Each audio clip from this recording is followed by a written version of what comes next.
This is not ordinary night. Come on, Baba Shakala Baba Yandala Baba Yola Baba Yakala Baba Shia Irala Baba Shakala Baba Shia Irala Baba Yakala Baba Shik Ikala Baba Yandala Baba Shik Ikala Baba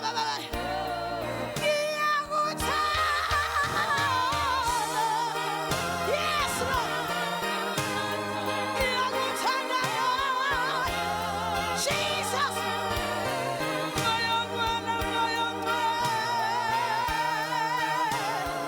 Jesus.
Yes, Jesus.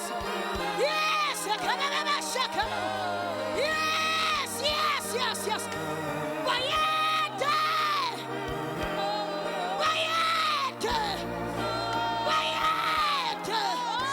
Bayete. Bayete. Bayete. Bayete. Thank you, Jesus.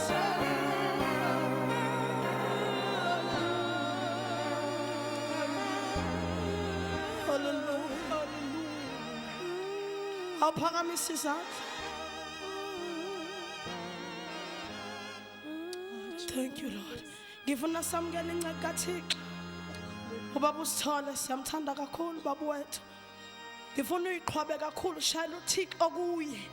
Ushayela ibulldozer, ushayela itsunami, ushayela ikhwela, uscreame, ulilise. Ake siqhwabe izandla egameni likaYesu. Thank you, Jesus. Ayiboshaya izandla lilise, shaya ikhwela. Jesus name.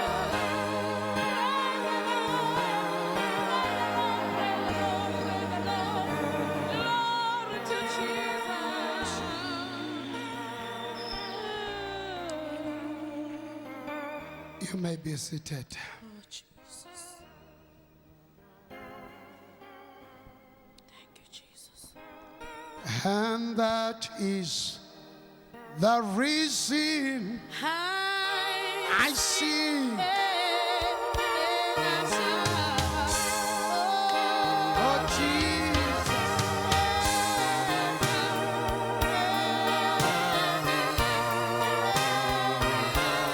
That is the reason.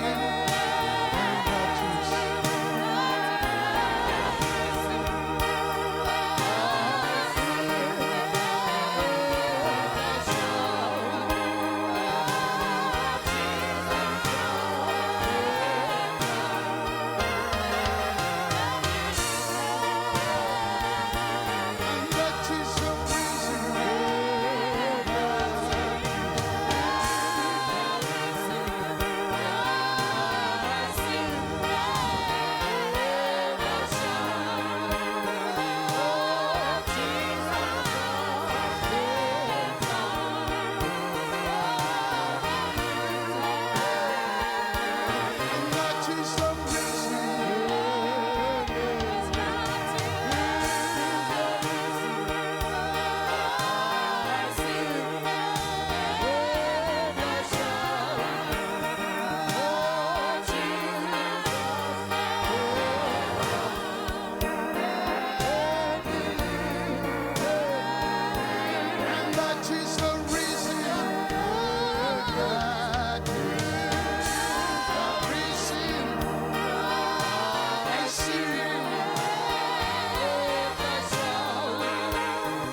Praise the name of the Lord.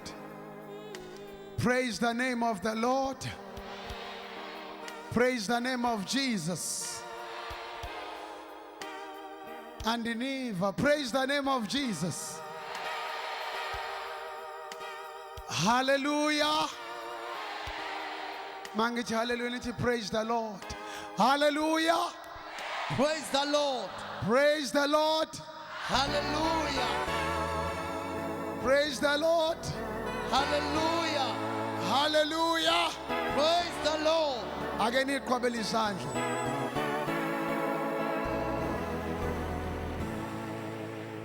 Anibulise every man and woman of God in our midst. Ngegama lika Yesu, icaka nezicakakazi. Ake nithi amen nibaqhwabele izandla onyawonhle. Zincinci nisho amen omkhulu. Anibulise zonke ke intshaba zika Satane. If you are an enemy of the devil, stand on your feet and shout hallelujah. Shout to praise the Lord. Hallelujah. Ayihlale phansi baba umthetho. Asivule izwi. Kuyabanda kutheni kulonyaka kule game abanda kangaka eKapa. Aqaqadeka nanka iweather yaqaqadeka. Yenza ntoni? Qaqadekile. Kutheni kwabanda kangaka? Kuze koshaya uSeptember fanele ngabe manje it's spring. Uyazi kusho ukuthini? It's a sign. Kuthi yonke into igugile. Umhlaba ugugile. Bathe also science kugugele leyo kuthiwa i-ozone layer evimba ilanga. uBenin ngo-2006 uke waprofeta wathi uThixo wohlwayo umhlaba uzo affecteka iweather. Kade ngijonga namanje lapha kwi-TV iweather i-abnormal futhi eChina ngathi kuwest. Kade kuphephuka abantu bephephuka beblowa umoya omunye wabetheka kwi-pole akekho kade kwazi ukuma. It's a sign ukuthi Jesus is coming back again. Futhi kiChina abhekene lamazwe athanda iThixo. iChina ikhonza iThixo. eChina kutshiwa nenyoka. Bese bayibamba inyoka nje, bayibamba inyoka, bayinqumula inhloko, bayifaka kwi-chemical, bayikhipha isikhumba.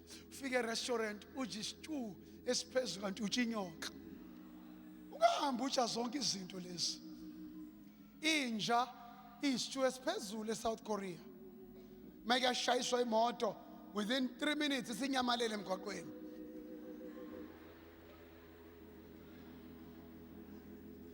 Ngiseyipolisa sitrainwe amaSkrali angixakeka kufika ithambo elingaka ngoba ayona ke inkomo leni elingaka ithambo silitsha yo kanti ithambo lehash utsinyama ethambile kanti ikamela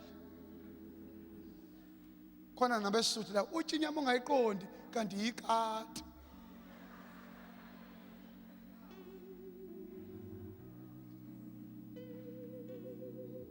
Omunye utata ngapha eEastern Cape sengithatha umnikelo wahlaba waxhela ngoba abantu bayathanda ukuzwa into la kuxhelwe khona bazotsha batsha bacinga amagusha these uthi kutata uvoyi no yilwane zami laba bayitsha batshilwa mama bethanda betsha batshilwane zami engiyigqwikha ngaso.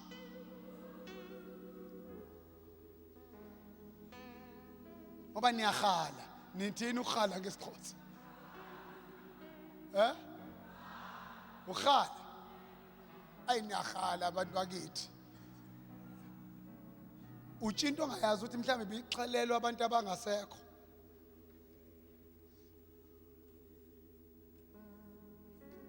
Asifundeke bakwethu. Kuyabanda. Kuyabanda. Thina silala ngathi sama okapi. Nkosi yami ngibe nginomfazi wami kodwa ngizolala njenge-okapi. awu bawo wandiyala wandibiza wonke amadoda basebegonile mina ngilala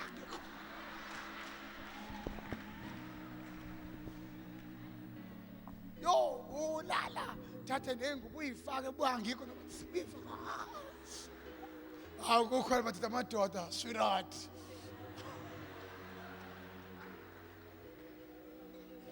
oh mama umpetsheni zababa nibanjiwe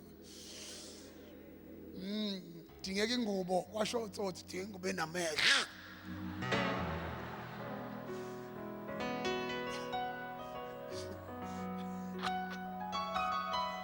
mawungahleki uzogula yabona ke mawulele wedwa ke umuntu esifazana angashadanga nxiba igawuni ende ya ney'nkawu ubeke nesigubhu nembombozi le kodwa nje uma unomuntu wakho nxibe ishaya nxibe imini night sleeveless noma unxibe le skin le short mekujonga umyeni at house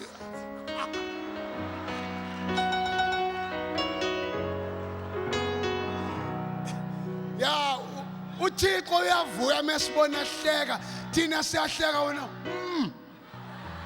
serious siyahleka thi ungathi ubona ngathi kuyisono njengoba ngithetha kanje sikhuluma yabona uyahleka thina siyahleka yabona ngibiya mawubothi akasanginakile mntanami ngisho bashadile angisho wena hey wena ohlalisana angisho ngisho mina bashadile unxibe ngaka mawubona akasanginaka utata uyixoshisa ubala phambi kwakhe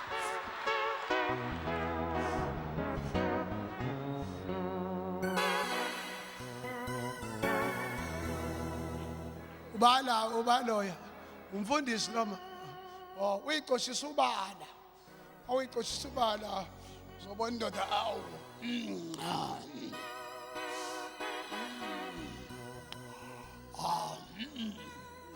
nzima le nto yathethisa isimumu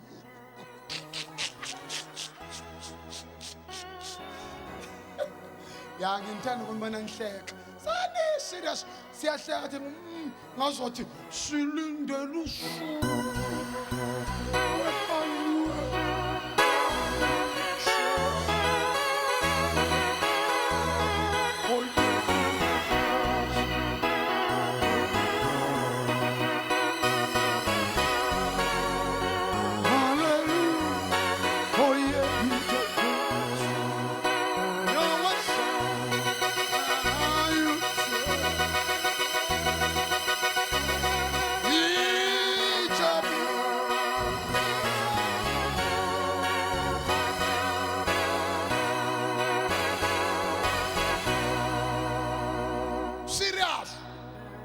Lumebonga siyabenga bebe sibengile bebe siyabe ubenga ntoni angabuthi siyabonga baba sibongile ba siyabenga bebe oh man shut up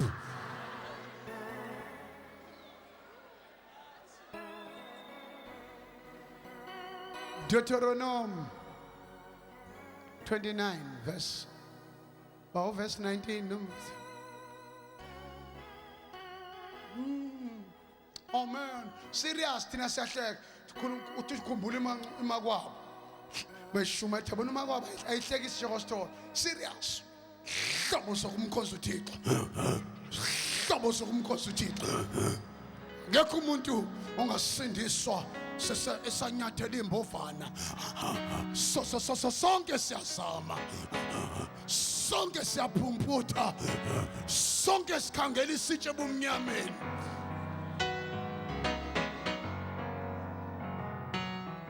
hlobo sokumkhosi uThixo ngathi unama amaweseli yilimi zawo ke lawo acika kuba zilimi siyakubingelela mpostoli shila amaweseli ayicinga zilimi kanti uJohn Wesley wayesephethwe iasthma esezobhubha ashuma bani bacinga ukuthi azilimi bonke abantu baseweseli thethela umfana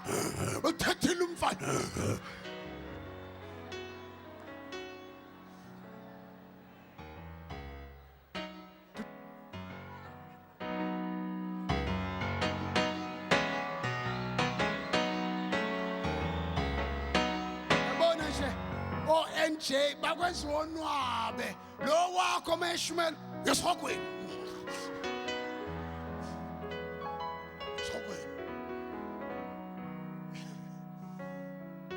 kona umzali uthi mawumjonga kuphela uamen phela isimalo uthi mawujonga khona ngendlela akahlale serious ngayo uyasikhona abantu abacathisisona ukuhleka udlala uncokolo. You know, sometimes the crusade, it must be spiritual, also it must be entertaining. Yabona nje kade ubethwa indoda yakho uqumbile manje ufuna ngikuhlekise kuphuma istress dudum.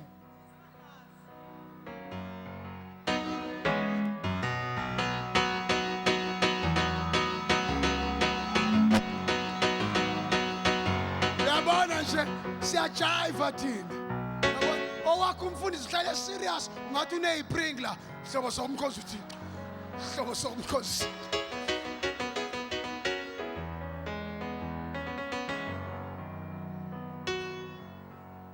Ulinda sukuma Linda cela ukuthatha imali. Ulinda lona sihamba naye siye filmini noMusa unyana wami sihamba naye semuvini singena lapha eGateway singena emuvini ke yabo sasibuka le film kune movie enje kuthiwa Hitman hey yashawa inhlamvu lapha we konjani ningena emuvini ni serious kuraka shaka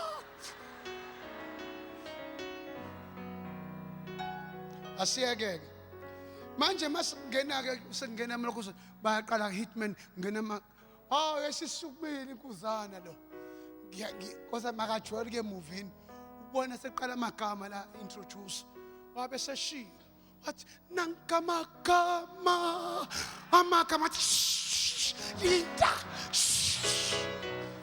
kusembazo kosa msengiphoxe mama nankamagama ngabothi ayikho lento uyaqhubeka ngambamba la what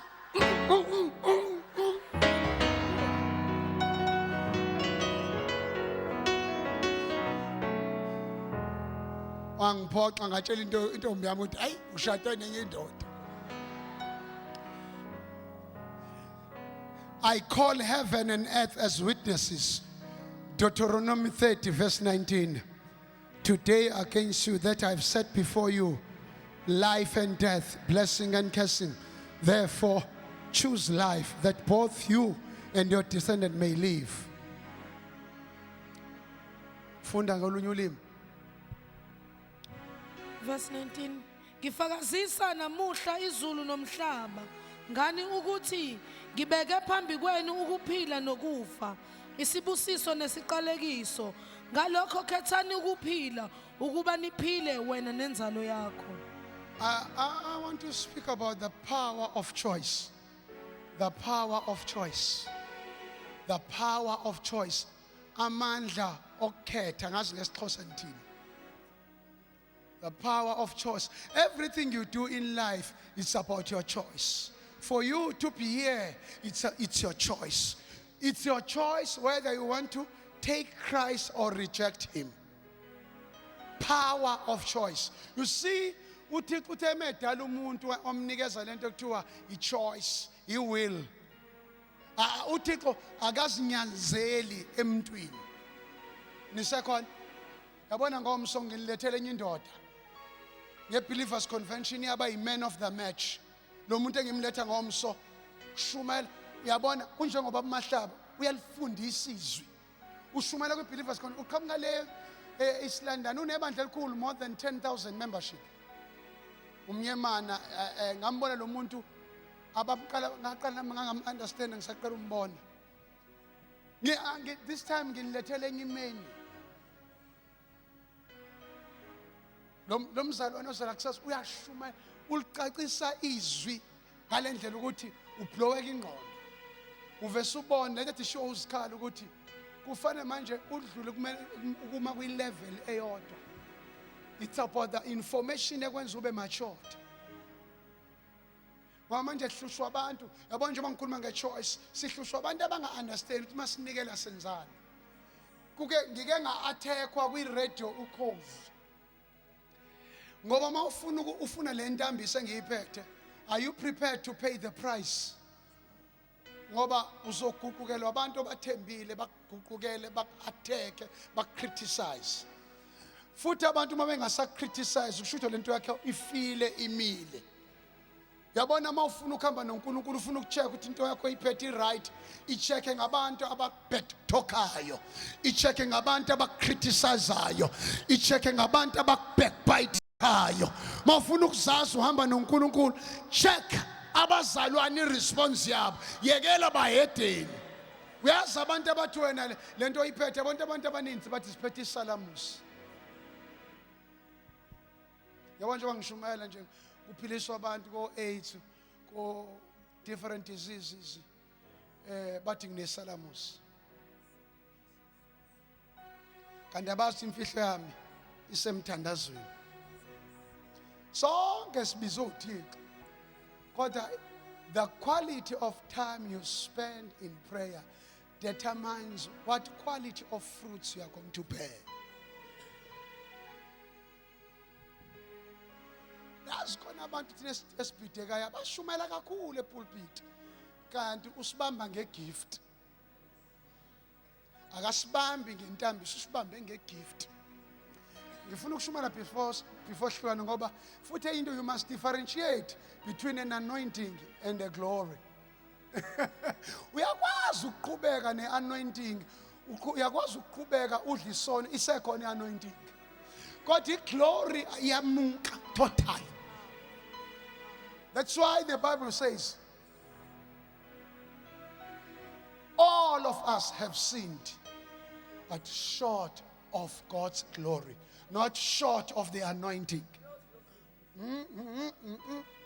Yabo inkazimulo iyabaleka mako wangena esonweni kuyenzeka ianointing ithi ukuhlala kancane ngoba kuyenzeka umuntu ashumela sana ushumayela kakhulu ulala kakhulu nabesifazane futhi kuthi kuthele anointing yakhe neziphi yakhe ikuthele yenzani thoko yavuleka phambi kwakho neziphi ngizoyishaya thula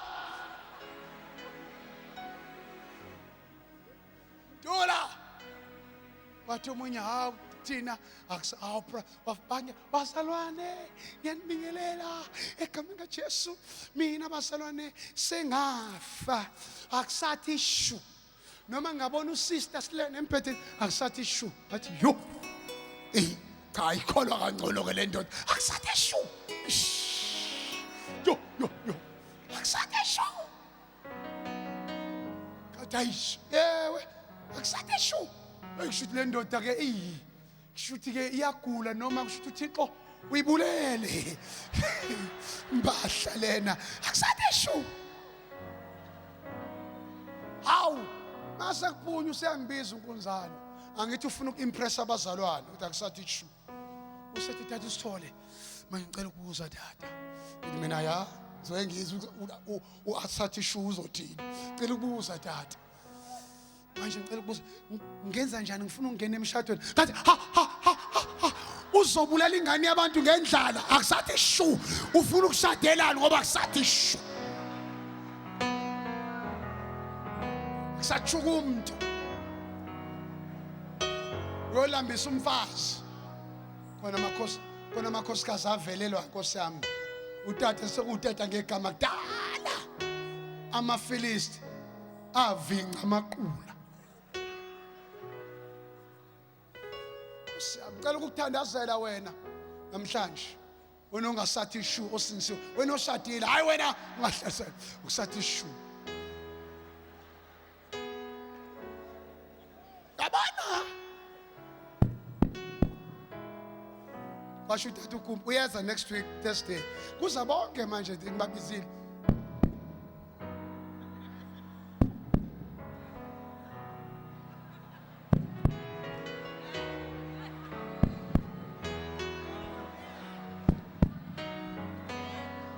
no maganja wejesu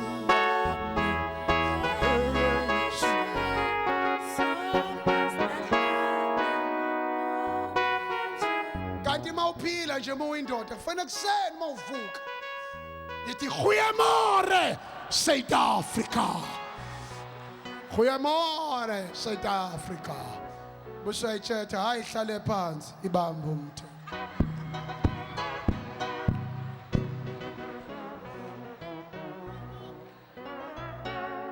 Uzoshatelani, ushatelani mayingasathi shu ngoba uyolambisa ingane yabantu.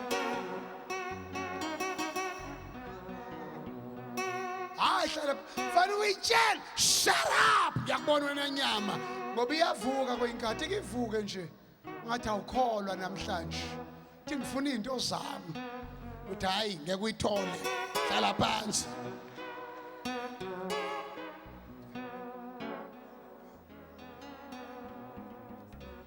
Avuzenza juice ungekho fruit shakada uyithanda.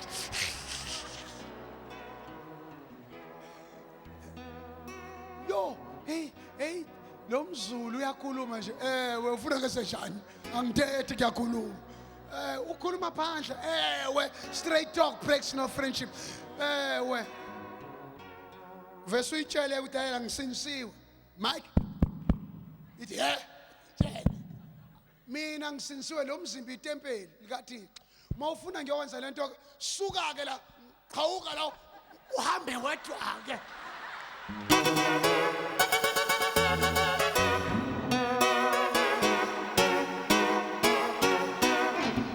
Noma ngathi usisi uyithanda kangakanani imicrophone kodwa ngamanga sayibone iqhuma yodwa itsiba engathi ngiyabaleka. Nawe sister tshela le iJerusalem u11 lo u11 day number 11 mina ngiyilapha. Uma ufuna le microphone hamba ke wena suka la kimi.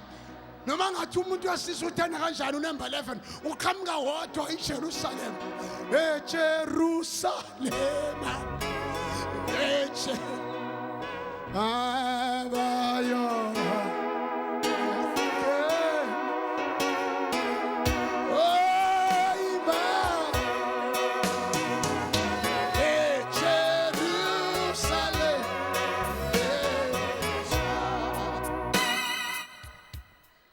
Sithatha imali. It's your choice. La. It's your choice. It's your. Ngiyathanda ukuthi ke ngihlekise emvuseni kanje. Ngathi ngisi yabona manje ngadedela uNkulunkulu ke manje. Nina ngicabanga ukuthi makujoka ngathi akekho ukuthi ndodedela uNkulunkulu. Hey mama. Hey. Uhleka ntoni umdalo?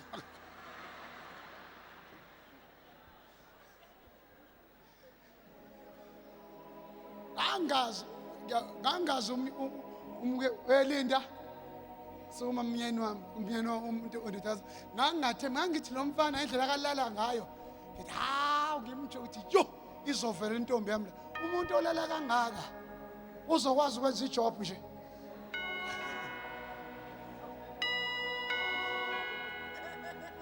Yasa abanye sibablame ukuthi divorce nje ubaba kayishaya ijob.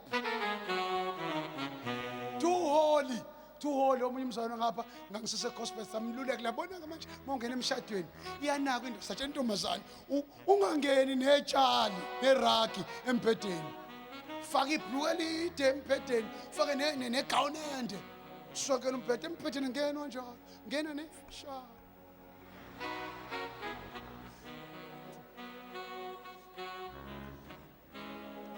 Thini ngesixhosa verse 19.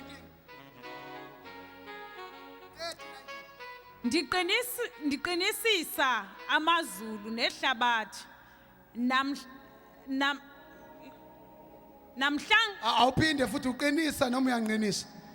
Ndinqinisisa amazulu nehlabathi namhlangani ndibeke phambi kwenu ubomi nokufa insikelelo nesiqalekiso. Nyula ke ubomi ukuze uphile wena nembewu yakho. Nyula amandla okunyula. Uyabona kukuwe manje yabo nje manje phambi kwakho sengivala eseke phambi kwakho khona iblessing khona icurse. If you sit down you are choosing a curse. Uyazi bake mangatheke emsakazweni khona mhlambe khona umfana uthi umvusele lobutelezi ucula iculo u-attack umnikele ententeni ba-attacka mina. Uyabona uma u-NJ wathi uThixo, yabona i-anointing engibeke ku eyetsunami. So uma uyitsunami ney'lingo zakhona ziyitsunami.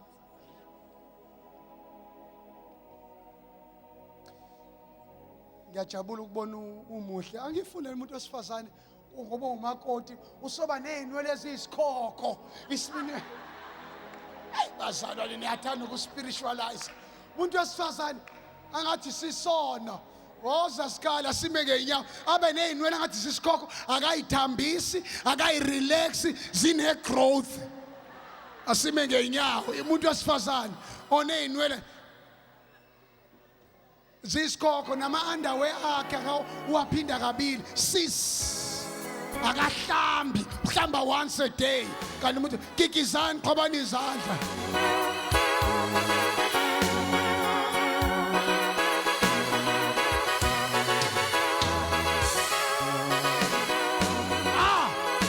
The man of God.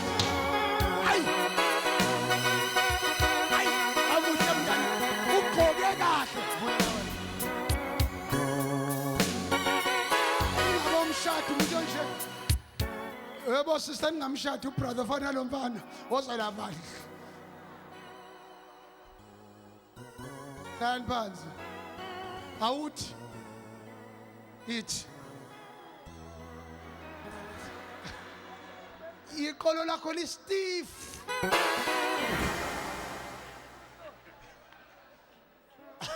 Ake sithi kumcima kancinci iqolo lakho listiff.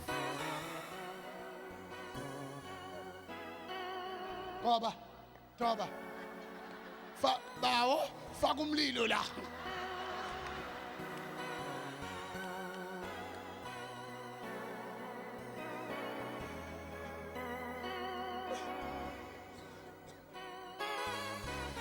Uzoshada kodwa mawucinga. Awuthi. We.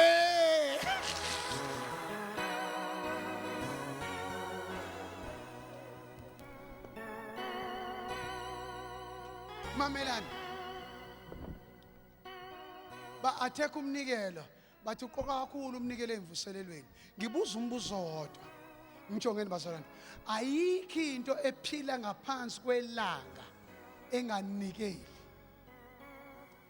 Even nabahedeni bayanika. Mina ngiyamangala abantu abafuna isithethe ngomnikelo kodwa iBhayibheli kuGenesis 8 verse 22 lithi as long as the earth remains, as long umhlaba usekhona, ubusika nehlobo, imini nobusuku, ukutshala nokuvuna akuyukunqamuka. Angeke umshado uma omunye wo-partners of the spouses enganikeli ngothando. Ukuze umshado nginikela ngothando kumngami. Even nokulala sithi make love ngoba abantu abashadile they don't have sex, they make love. Abantu abangabahedeni abathi make sex, thina we make love. To make love, it's part of giving. Ngani uyaqhawuka umshado umuntu ade engasalali nomama. Senze counseling deep. Ethi umama lo tata sengifana no sister wakhe ngoba useyiyeka inkonzo yokunikela. It's so deep. It's so deep. Ngathi ngikhuluma imikhuba. Yonke into no government cannot stand if we stop giving tax. Government cannot stand, cannot function uma abantu bengayihafi. Why masasila kube ingxaki makuthiwa siyanikela angathi wena wenza into? Even imvelo, nature gives. Ikunikeza ilanga, ibuye ikunikeza imvula ngoba ingasekho imvula kuzoba khona i-shortage of water. How come Tina, as children, sons and daughters of the Creator, singakwazi ukunikela? Even imoto lo oyithengile noma ingaba brand new, uma ungayinikelelanga ayizumuva. Ukhupha imali uyinikele kaShell noma kwaBP noma kwaTotal noma kwaCaltex. AbakwaCaltex bakunikeza upetrol bawunikelele emotweni. Imoto bisikunikela ngokuthwala nangespeed. Yonke into depends on giving. Everything depends on giving. Why when ngithi lapha emasungumani abayimbathi baqasha baphethe lutho and iBhayibheli likubeka plainly angeze umuntu endlini kaThixo engaphethe ishisent. Kusho iBhayibheli sisono ngamanye amazwi uyamthuka uThixo kuthi kushuthi wena wawudlala Thixo mawunikela ngoYesu. Mina ngize nginjalo niyangixaka ngoba beningakakholwa ningabahedeni niye emaxhweleni ubungaye exhweleni uthi ubusho lokho uthi exhweleni why masula ubhude kangaka. It's because the devil is a thief. He steals your blessings. He steals your millions ngokuthi akuvimbe. Choose either the blessing or the curse. It's either tonight you make a choice, the power of choice. You choose to disobey God and you receive your curses. Or you choose to obey God and you receive your blessings.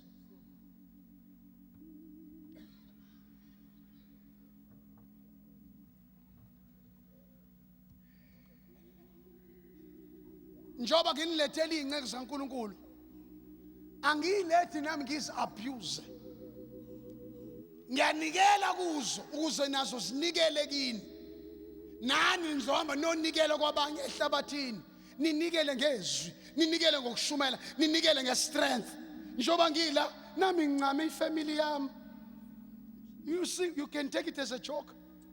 Usikalomba nomfazi wakhe. Mina ngihamba ngedwa. Usikalulala egoniwe kule nqele, mina ngilala njengokapha. Ngamboni nje ke muhle ushumela ngesibuni namandla ngoba khona unkosikazi eduze. Ushumela yazi ukuthi oh jabula nje, jabula nyama, jabula mphimbo. Uyabona ubuyela kunkosikazi. Mina ngithi kodwa Nkosi yami kungilungele. As long ukhona imphefumulo which we can steal away from hell and introduce them to the kingdom of light, that is good. As long ukhona abantu abaguqukayo, as one day I will get my reward. Ngalento engiyenzayo, I'm planting, sowing a seed. Lento engiyenzayo noma ibuke kubudenga. Kuthi how brother, ungawaste isikhathi sakho ushiya unkosikazi abanye abafuna ukushada nabantu ababiziwe. Ngathi ngizoshada ngathi Thixo angimfuna umfazi intombazane enemali. Ufuna umuntu engizoqala scratch ukuze ngathi mase esedelela ngoba phela yonke into namanje ethi into ocanga ngakufika ungena lutho. Bayakwazi ukusho lokho umuntu ethi into ocanga ngikufumana ungento. Ngathi mina ngifuna umuntu esizoqala naye phansi. Kanti naye unkosikazi omthi Thixo ngisikele ngendoda engenanto. Saqala. Manje bese sibulela uThixo. Unkosikazi ke sibulela uThixo wasithatha singelulu. But he lifted me up from that deep muddy clay. And he planted my feet on a king's highway, and that is the reason.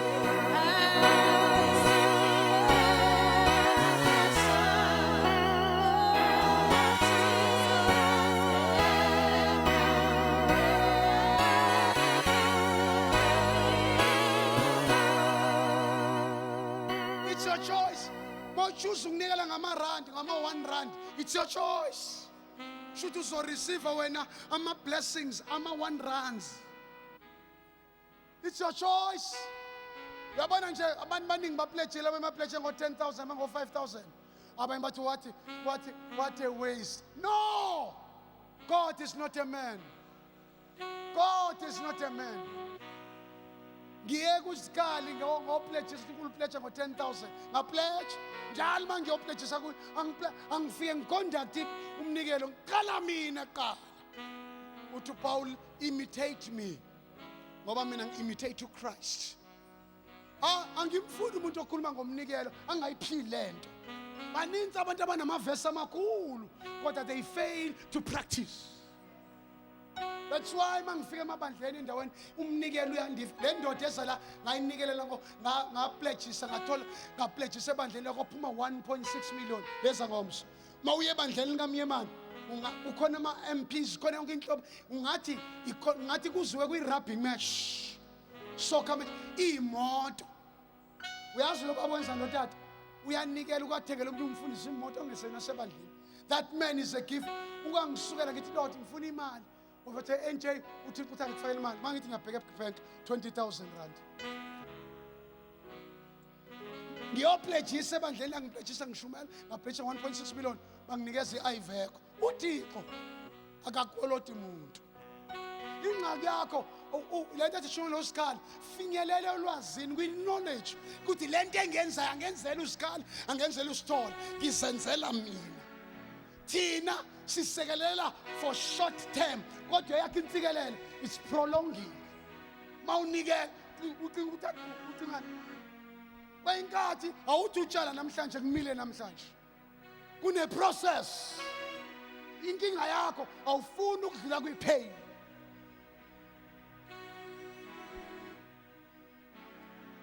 Yazi ngathi mhlawumbe Luke esikhala bengafuni ukuze eKapa.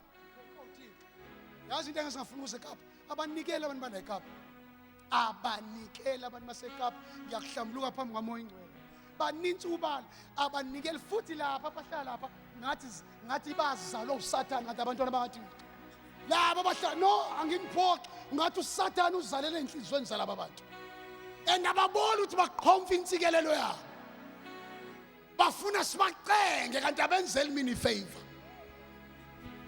Abanye bala leadership ingcolisa abantu makuyicawo ninikela kakhulu emvuselweni anikeli.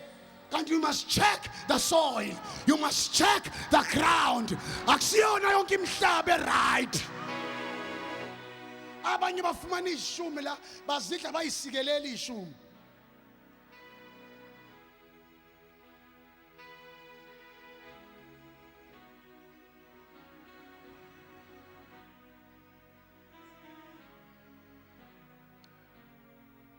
Ngifuna ukublessa le ndoda. Don't be parasitic. Ngathi khona uSathane omkhulu lapha. Yazi bonke lapho abahlaba phezulu. Ngathi bathanjiswa esihogweni ukuthi banganikeli. Bayasikelela bame kwiphapha makushinyela. Kanti amasela. Nala khona amasela. Umuntu azemdala zotshinga 1 rand. Ungathanda ukuphiwa 1 rand. Lento ongathanda yenziwe komu usukuyenza kwabanye abantu. Lento ongathanda uthi yenziwe kuwe ungayenzi komunye umuntu. Yonke into oyenzayo uyayitshala noma ungangabona uzoyivuna kweyinkathi izobamba abantwana bakho. Indlela mina enginikele ngayo uThixo usikelela izingane zami because mina tata wabo ngiyanikela. I know iKapa iyamthanda uThixo. iKapa sithethe nosikhala mawushumela kwaXhosa uyoshumela eGauteng akufani. AmaXhosa akublow ingqondo ngendlela amthanda ngayo uThixo. Ngendlela response kweyinkathi ungafika ngathi hey ngathi ngehlile entambisweni mawushumela kwenye indawo ngoba la bakusupport sengisho yabo ngisho ngo batsipe uthi eish ngashuma. Uma ufika kwenye indawo bakujonge nje ucinga abakuzwa bakufa. Indawo ayifani. Intshumayelo ayifani ngashumela intshumayelo yodwa la kweyindawo ifika iblow abantu ingqondo ngisayishumela bahayize kweyindawo ngise ngegqiba ucinga ukuthi kodwa uzobona ngeyiqhawe. Abanye ba-operate nge-strange fire. Cela ukuthatha imali. Ama-Nigerians bayafika la nama-Ghanaians namalokoza mafuna anibamba kalula. Uthatha uGumbu ngibalisa ethi kubanjwe omunye umfundisi waseNigeria eJohannesburg airport. That's why ama-foreigners aqala amabandla la kithi. You must double check them. Ngikusho lokho ngesibindi ngoba abanye ba-right kodwa abanye bagxotshwe esihogweni. angisabi ukusho lokusho mina ngitsunami, especially the Nigerians. Yibo futhi abafaka ama drugs la. Imani ngintshela ingozi enkulu sengivala. Njoba ngila I stand as a prophet of God. What I proclaim, it shall surely come to pass. Alexander bamelene nami kwaletha amaphoyisa kwathi ngizoba uthi uJesu neza ke ngathi nizobamba eRopa nje. Kweza amaphoyisa convoy amaphoyisa ama SAPS kwenza nama traffic beze into bephethe ibhama engaka kuthiwa siyaqotha NJ. Yabona siya kwelinye ixesha next year nizobona ipersecution kwabanye. Kuya ngokuthi uphathiswe ntoni uThixo. Ungayifuni lento ine price. Are you prepared to pay the price? I'm paying. Are you prepared to pay the premiums? Ngasho ngathi yabona njengoba ngixotha mina ngababizela umhlangano ngathi ngizobona uNkulunkulu wami uThixo mangihamba la ngizoyishiya nesiqalekiso le ndawo ngathi ngifuna 1 week more ngenkani ngitsunami kwafuna ukubethwana ngamanqindi safinqa but ngifuna imvuselelo la 1 week more kwenkathi fanele uveze ubuso bebhubesi bengonyama ungalokhu njalo uyimvu uJesu enobuso bu4 face of a man, face of an ox, face of a lion, face of an eagle. Afuna ukuhlala njalo ulokhu uzana utobotobo nje usofa ubhanana. Ngathi mangihamba kwaqala eAlexandra xenophobia. Babethinti ngathi South Africa imazi uThixo. Unfortunately, ngesona sotho umuntu affecteka abantu abaninzi. Babeqosha itsunami kaThixo yazazofika la nani Kapa njoba ngimile. Be careful ukuthi ningathathi isiqalekiso. Be careful. Amalapho. Be careful. Ungijonge kahle ngihamba indoda. Mhlawumbe uqala abanye bafundisi ungijonge kahle. Ngomunye umfundisi ngihamba nendoda yamadoda. Mama noThixo. Nginamandla okuvala izulu, nginamandla okulivula, nginamandla ukuthi nginikeze insikelo, nginamandla esiqalekiso. Ungathethi noma intoni la kimi. Ungathethi noma intoni ngoba ngizokhuluma kanye ngikhala inyembezi in my closet. uThixo akubethe. Nabantu amadoda engwangcwabile ade emele nami sihamba phezulu abafundisi sigijima phezulu kwabo ngoba khona abantu esisobangcwaba abamele nemove kaThixo manje. Bonke labantu abavimba amahamente bewenza wabo.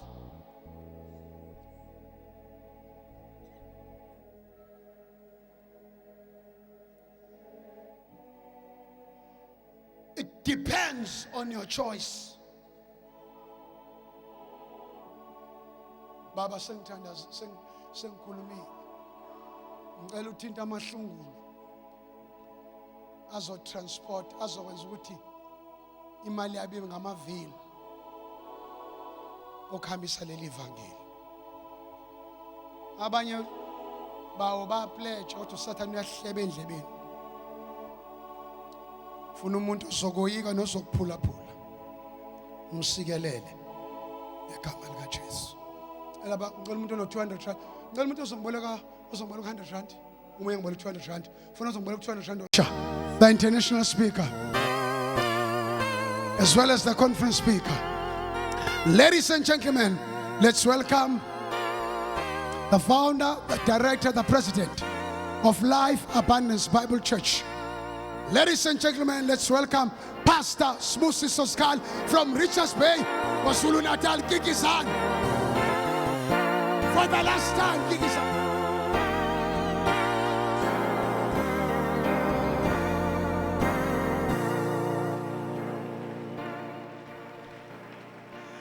Hallelujah. Praise the Lord. Asivule izwi kaNkulunkulu encwadini kaMark chapter number 2. Hallelujah.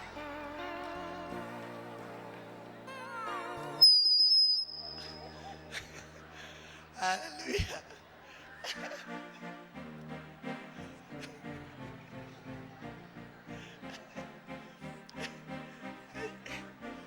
Uqobo lwami lunamandla lowesetsonami.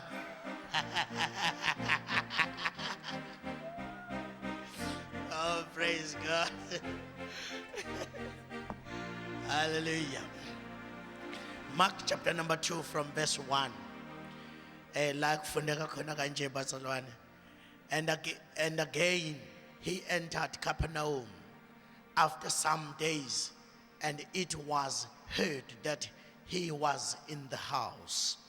Immediately many gathered together, so that there was no room left to receive them, not even near the door, and he preached the word to them. Verse number 3. Then they came to him, bringing a paralytic who was carried by 4 men. Verse number 5.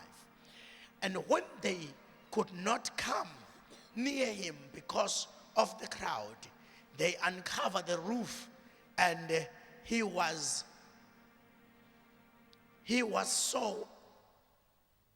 so when they had broken through, then they let them down. The bed on which the paralytic was lying. Verse number 5. When Jesus saw their faith, he said to the paralytic, son, your sins are forgiven you. Son, your sins are forgiven you. And some of the scribes were sitting there and reasoning in their hearts, why does this man speak blasphemies like this? Who can forgive sins but God alone? Verse number 8. But immediately when Jesus perceived in his spirit that they reasoned thus within themselves, he said to them, why do you reason about these things in your heart? Which is easier, to say to the paralytic, your sins are forgiven you, or to say, arise, take up your bed and walk? But that you may know that the Son of Man has power on earth to forgive sins, he said to the paralytic, I say to you, arise, take up your bed and go to your house. Baba liphili ilizwi lakho, linamandla khuluma ngalo. I summon every workers of the devil that are here. I summon every demons, every evil spirit. I bind them right now. Ngegama lika Jesu, and I release the Spirit of God all over this auditorium. I pray that you move in each other's behalf. Baba wethu unamandla onke khona usekule ndawo ethi angazi imeko yami noma yobuyilunge yini. Kodwa uNkulunkulu wami, I pray over that situation and I break every chains of the devil. I break every closed doors in the name of Jesus. Baba, I set these people free in the name that is above all other names, the name of Jesus. Amen. Angibingelele kakhulu bazalwane ubaba umfundisi uSithole, umfundisi wami neteam yakhe yonke. Kube mnandi kuba khona la, noma bengifika ngikhathele kakhulu ngoba ngihambisa ingane mini yonke.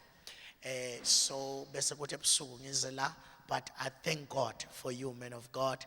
uNkulunkulu akubusise ngendlela emangalisayo.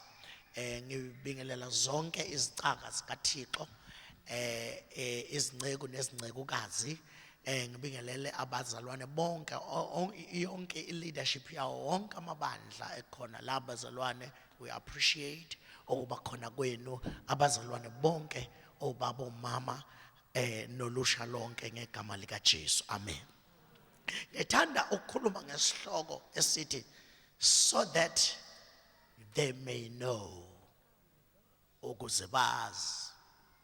You know, bazalwane, kukhona ezinye let me say zonke izimpi esizilwa enyameni, noma kuzo zonke izimpi esinqotshwe kuzo enyameni, siqale sanqotshwa engqondweni. before usathane ayokunqoba financially, uqale akunqobe engqondweni. Before usathane abamba umzimba wakho ugule, uqale kuqala akufunze engqondweni ukuthi wena uyagula. Kahle uma ubungazi ukuthi uyagula, ubungeke ugule. Kodwa for the fact that you know ukuthi uyagula, yikhona okunikeza i-right ukuthi ukugula kwande emzimbeni wakho. In other words, yonke into e-approvewe ingqondo yakho ibe isimanifesta emzimbeni wakho. You know bazalwane ukuthi ingqondo is powerful kangangokuthi yonke into efika empilweni yakho ingena ngegate lengqondo not lamehlo. Can I go deeper?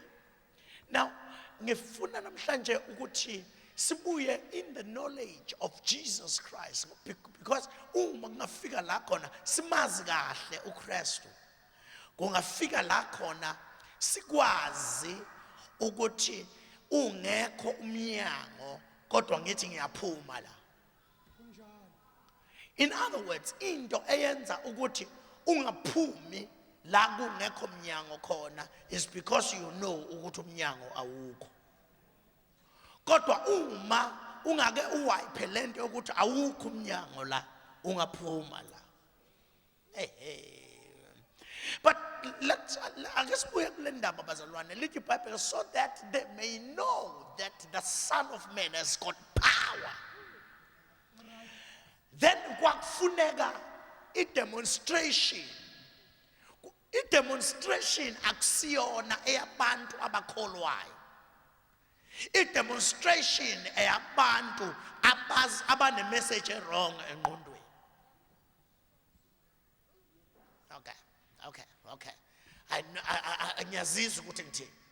Now uma se-demonstrate amandla la kaNkulunkulu, i-demonstration is not for people who have faith. But the demonstration is for people that knows the wrong message about their lives.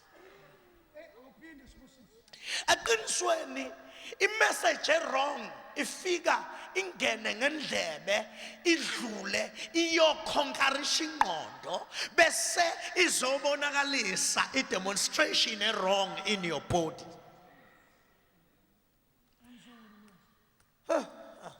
But God, uNkulunkulu uzongisiza namhlanje ngizwe ngathi ngizoshumayela ngimi phezulu ekhanda likaSathane. Hallelujah. Now lithi iBhayibheli bazalwane la esifunda khona namhlanje na, here comes Jesus ungena emzini. Uma sifunda kahle kuthiwa lo muzi kwakungowomkhwe kaPetro, which means uPetro wayeshadile. Awukwazi ukuba nomkhwe, angazi ngithini la ngesixhosa, but awukwazi ukuba nomkhwe until ushade. Okay. Nisabisana kanye nami. Now uPetro was a married man, was a committed married man. Now lithi iBhayibheli umefika la uYesu wafika wangena eKapanawume eyayaziwa njenge headquarters ye-ministry kaJesu. Sonke isikhathi wayenza wonke ama-miracles abuye ezeKapanawume, wayehamba phezu kwamanzi abuye ezeKapanawume, wayemultiply izinkwa abuye ezeKapanawume, wayevula amehlo emfama abuye ezeKapanawume. iKapanawume was his headquarters. Now uJesu se headquarters, abantu base headquarters abamazi uJesu, ngoba kuyenzeka bangakwazi abantu bala ohlala khona. Okay. Nisekhona bazalwane. It's very difficult ukubona umuntu othanjisiwe, osendaweni ozalwe kuyo.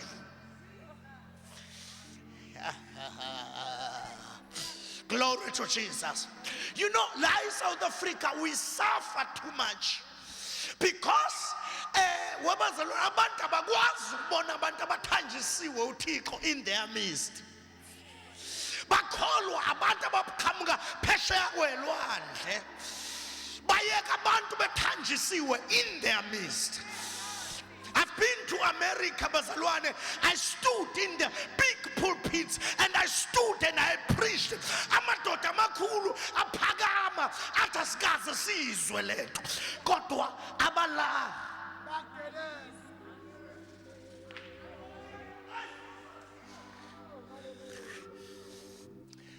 ayikho into engiyenjoy njengokupreacha eAmerica.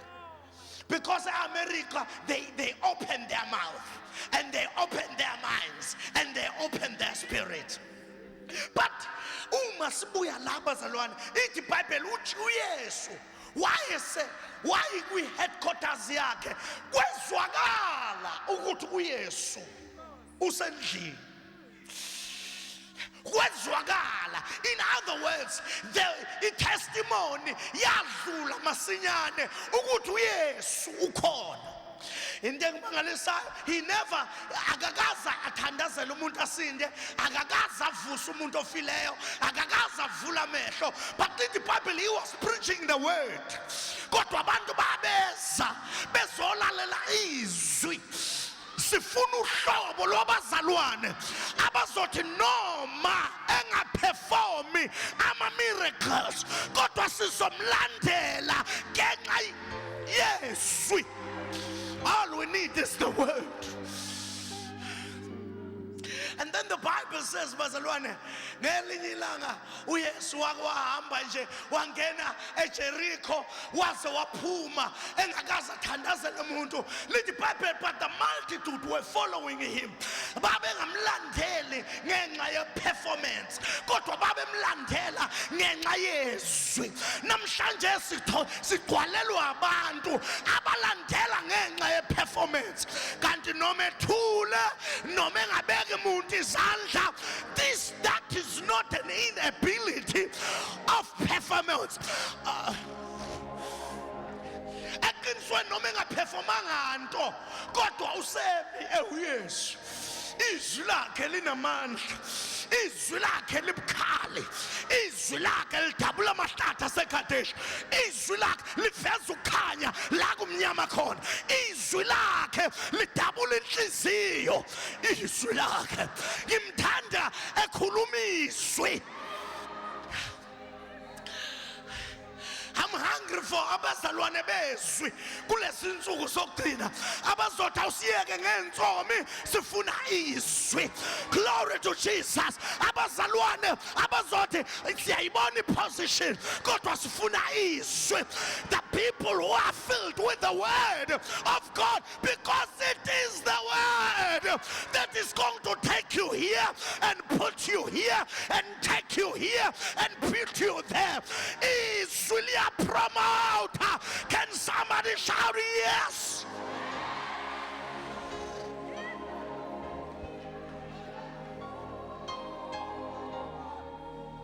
He was just preaching the word. Beza. I like these people. Umabeza. Lithi iBhayibheli babamba umuntu.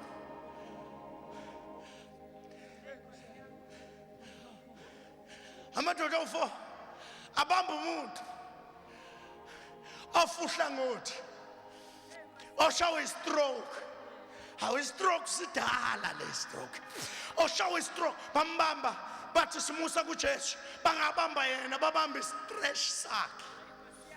Babamba nalo omunye obamba ngapha, nomunye obamba ngapha, omunye obamba ngapha, omunye obamba ngapha. Bathi hayi ndoda, kadulele phansi, yesicasule, yesicaphukisa indaba yakho yokulala phansi. We better take you to Jesus. Ngoba noma ubani oselala isikhathi esingakanani, ningalingi bazalwane, nimnikeze umthendeleko. Take him to Jesus. Noma ngabe khona bazalwane, umuntu ofe uhlangothi akadinga umthendeleko kodwa udinga uYesu. Take take him to Jesus.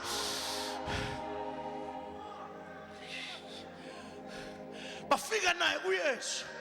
Uma befika naye kuYesu, ithi iBhayibheli bafika kukhona iCrowd ngaphandle.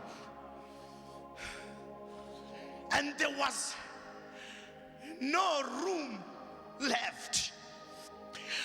Ababengakwazi ukungena ngayo. Ithi iBhayibheli bathe bezama ukungena. Kwacaca ukuthi kukhona abantu abangamdingi uYesu. Kodwa bangaphambili kodinga uYesu. Because always abantu abangamdingi uYesu bavama ukuma endleleni yomuntu odinga uYesu.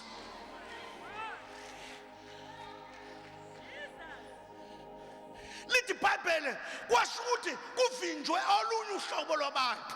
Uhlobo lwabantu olungavinjwa. But uma kuvinjiwe all around kukhona la ongavimbanga muntu khona. Uyabona ke makuvinjiwe on your left and on your right, phambili nasemuva iya ngaphezulu.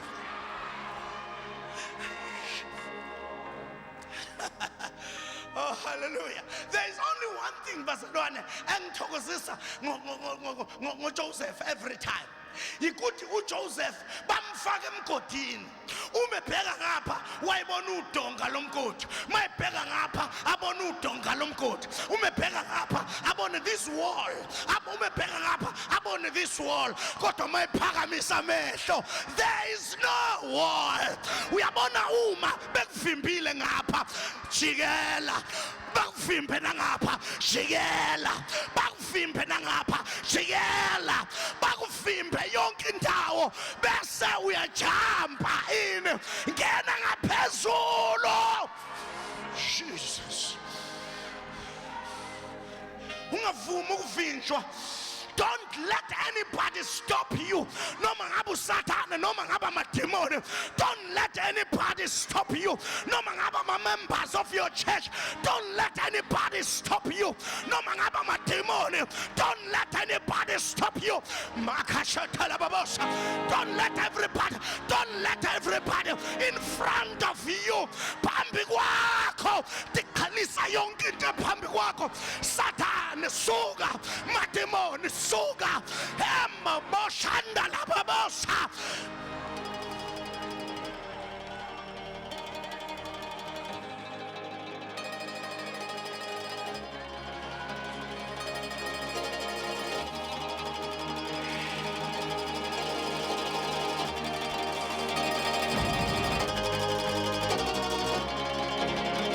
I don't care ukuthi uSathane utheni kuwe.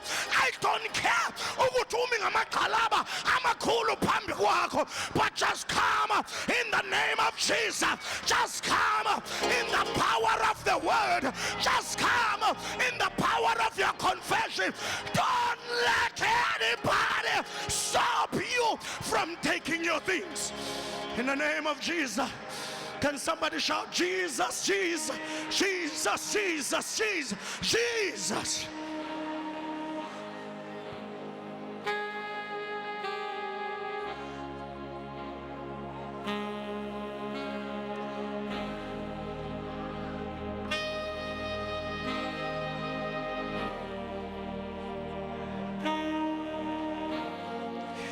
Lamadoda u4 atazinendaba noma kukhona iroof is not for us. Kodwa thina siyakwazi ukuyisusa iroof. If the roof is stopping us, we are going to take it out in the name of Jesus.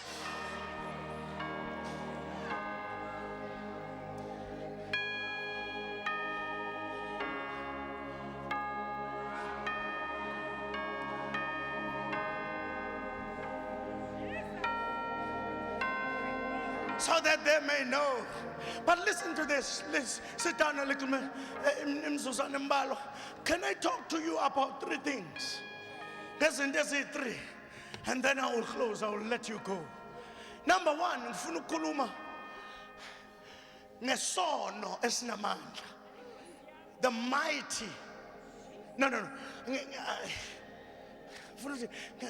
Ngifuna ukukhuluma the mighty sickness. Isifo esinamandla. Number 2, ngifuna ukukhuluma ngoJesu onamandla.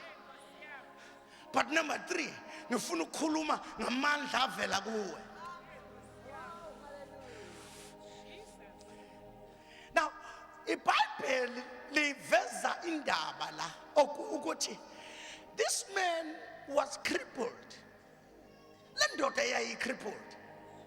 Lithi iBhayibheli bayithatha bayisa kuJesu. Uma befika nale ndoda kuYesu, lithi iBhayibheli bathi uma beyiveza uYesu wayibheka wathi ndodana uthethelelwe izono zakho. Which means le ndoda yayingafanga uhlangothi because of the will of God. Le ndoda yayifuhla ngokuthi ngenxa yesono esenzileyo. You know masikhuluma ngalesi sifo esinamandla esibizwa ngokuthi isono.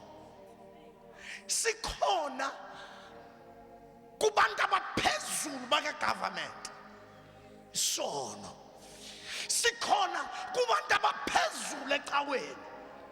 Sikhona kubantwana abancane. Sikhona. This is a mighty sickness. We have got a problem in South Africa. Not just in South Africa, Africa yonke. Not just Africa, but in the world, we have a problem of sin. Sinenkinga yesono.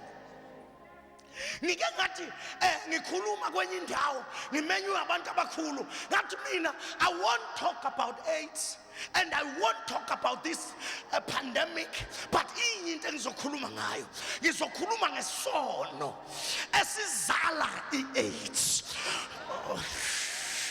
Nisakhona bazalwane ngithi mina let us not try ukuqondana neproblem bazalwane le ebonakalayo asiye ngale emva kweproblem ngoba ngale emva kweproblem kukhona the real problem.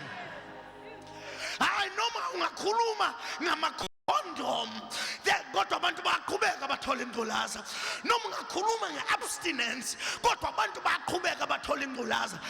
Kungakhulunywa ngeabstinence, yes akukhulunywe. Kungakhulunywa ngamakhondom, yes abanamalungelo abakhulume ngamakhondom. That is great. Kodwa mina as the gospel preacher, njengomshumeli wendaba esilungileyo, nithi mina ngiyadlula la khona uminister wakithi egcina khona. Ngiyadlula la khona inhlangano zakithi igcina khona.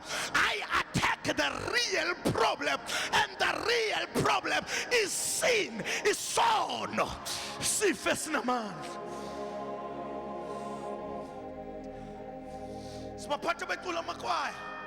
In case you have fallen by the wayside of life, dreams and visions shattered, you are broken inside. You don't have to hinder how the potter wants to put you back together again. Besihlabelela kamnandi. But mina ngivamile ukulalela ivoice. Ngivama ukulandela okungale kwevoice. Ukuthi ngale kwevoice, is it God who is pushing this person, or is it the sin esenza umuntu avazame ukuvela? We have got the problem. Noma singathini emabandleni ethu kodwa sinengxaki, and ingxaki yabakholwayo nabangakholwa, ingxaki yabatshebileyo nabahlwempu, ingxaki yabesilisa nabesifazane. The mighty sickness. Sono.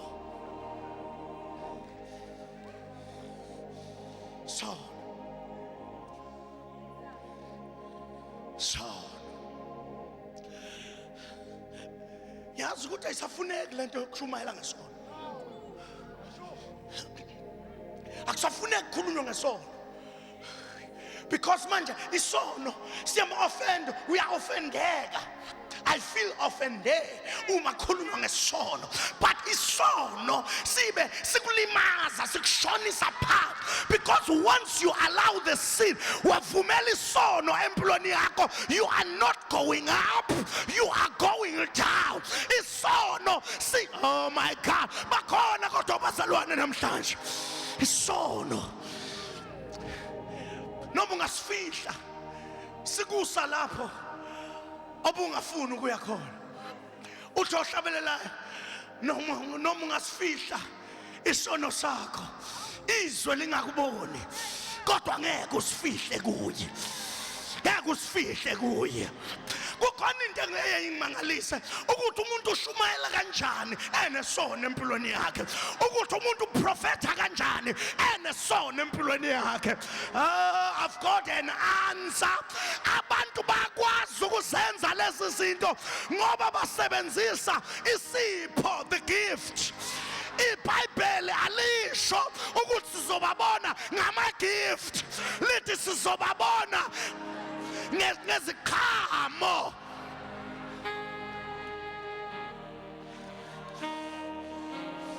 Nomuntu angashumayela azame ngonyawo lodwa, hayi bazalwane, angiconvincwa isipho, angiconvincwa ukuhlabelela, angiconvincwa umsebenzi owenzayo enkonzweni, kodwa uma ngibona isiqhamo sivela ebomini bakho, and then I say now I know, now I am convinced ukuthi lo muntu uhamba noThixo. The mighty sickness. But uma kune mighty sickness empilweni yomuntu, kufuneka kuvele the mighty Christ. The sin versus the Son. The sin versus the Son. You know, lithi iBhayibheli bamletha enesifo esikhulu, kodwa bamletha endodaneni unyana. In one way or another, bavela kuyisono ngapha nonyana ngapha, face to face. Isin neSon, sin versus the Son. And then yes, uthi ngiyabona istroke, kodwa ngale kwe-stroke I see the sin.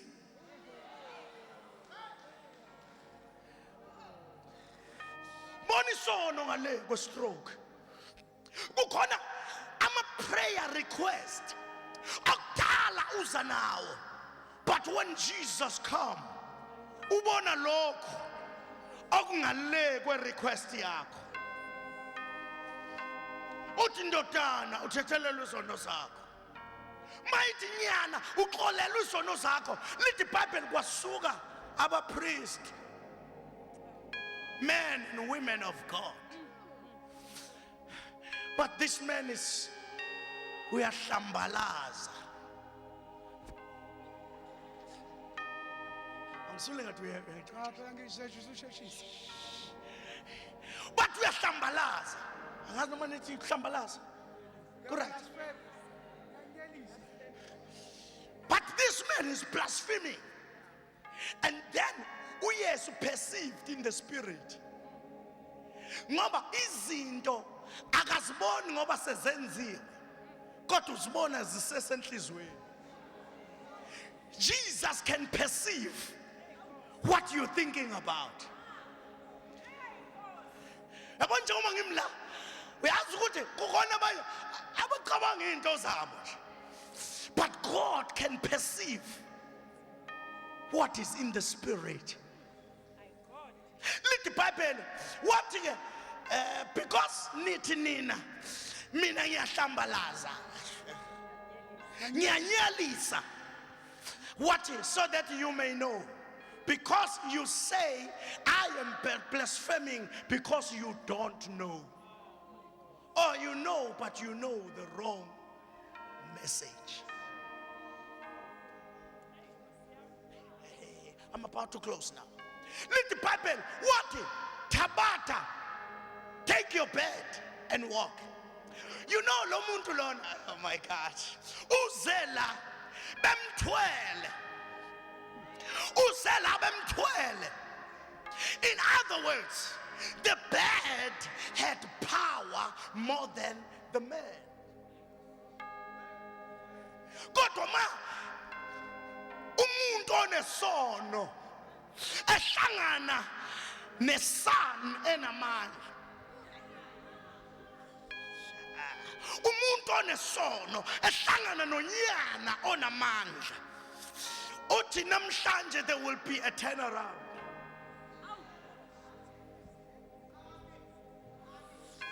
La bed ekade ithwele wena namhlanje uzothola amandla okuthwala yona.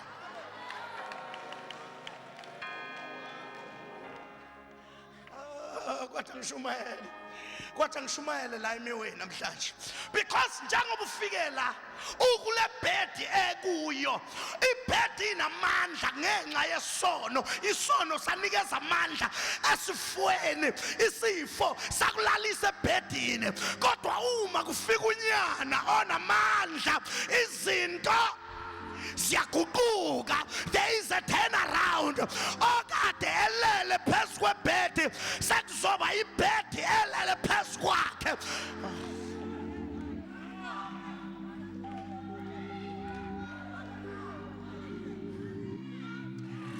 What am I preaching about? Ngiqonda ukuthi wabazalwane lama demoni okudala ekugxotha uma kuke kwafika inyunyana onamandla, ziyaguquka izinto, kubaleka amademoni bese wena uyawajaha. Kwenzenjani? You have showed up before the great Jesus, the great Son. Unamandla okuphendula lesimo sakho, unamandla okuphendula lemeko yakho, unamandla okuphendula lento kade ungazi uthi uyacinga ubucabanga ukuthi lento ngeke iziguquke. But tonight, in the name of Jesus, izinto ziyashintsha. There is a turnaround in your life, in your business, in your career, in your finances.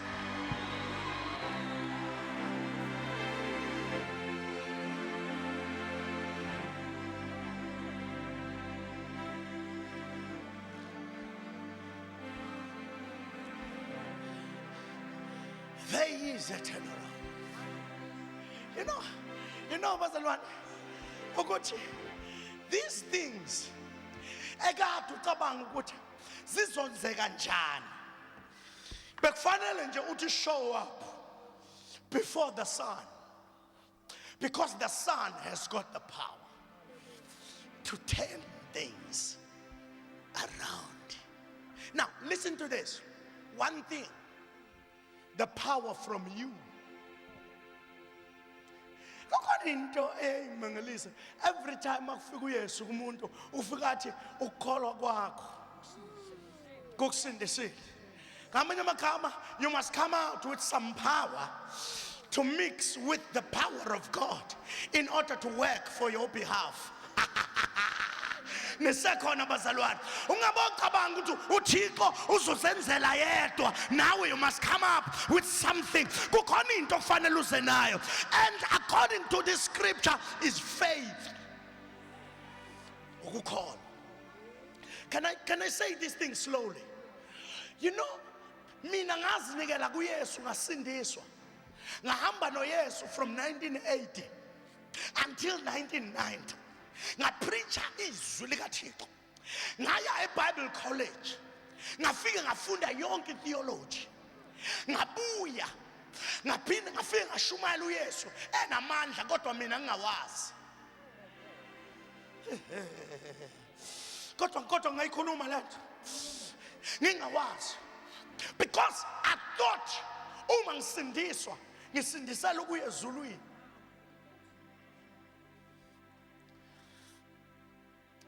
Angisindiselwanga ukuya ezulwini, kodwa ngisindiselwe ukuthi at the end of my journey ngifike ezulwini. And that is the difference. I cannot talk about heaven while I'm still stuck here on earth. It is useless to talk about heaven ongakafiki kulo kodwa ubungayizwa injabulo yezulu usela.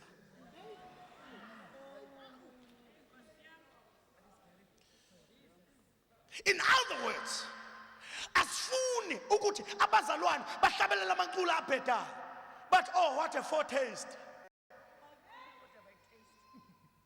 They are just tasting. No, I want to live the life of heaven while on earth. No, angifuni i-taste. There are three things azenza utaste. Ngashara kanye nani?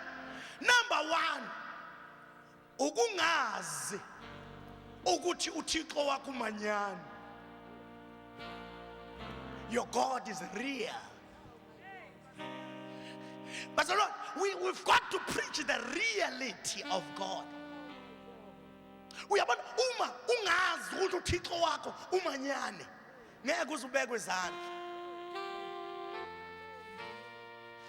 Lokho kubeka izandla sikwenzela laba abangazi noma bazi kodwa bazi imessage wrong.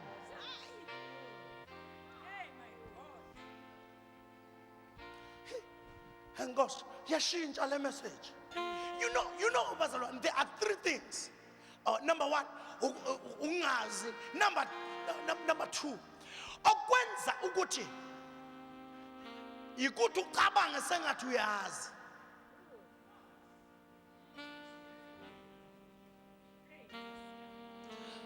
Because there are people who think they know while they don't know. Okwesithathu ilokho okubekwa kwi-position ungakafanele. There are people who are in positions. Kodwa uma ubabheka kahle, hayi labantu laba abakafanele ukuba in positions, because nale position ufuna ukuyisebenzisa ukugibela enhloko zabanye.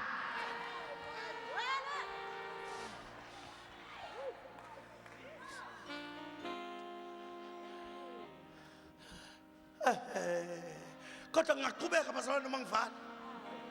Okay, let me again cut into 15 minutes. Can I do that? Now, enye yezinto uyabona umuntu ubonakala ngani ukuthi ufike ekwazini. Number one, akakhulumi ngemeko. Kodwa ukhuluma ngoYesu phezu kwemeko. You know, abantu bavama ukuthi umuntu kunjani kodwa uyaphila athi hayi ngihamba nakho. Hawu sengiwa nje ngivuka. Sisihlabelele namaculo abhedayo. Noma ngiqhoka amanikiniki bese sibambeke emanikinikini.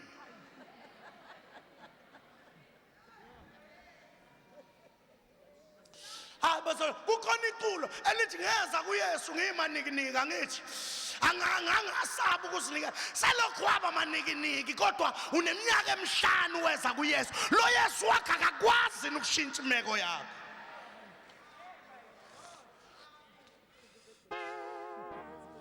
Now there is this person that I want to treat very closely, and then I will let you go.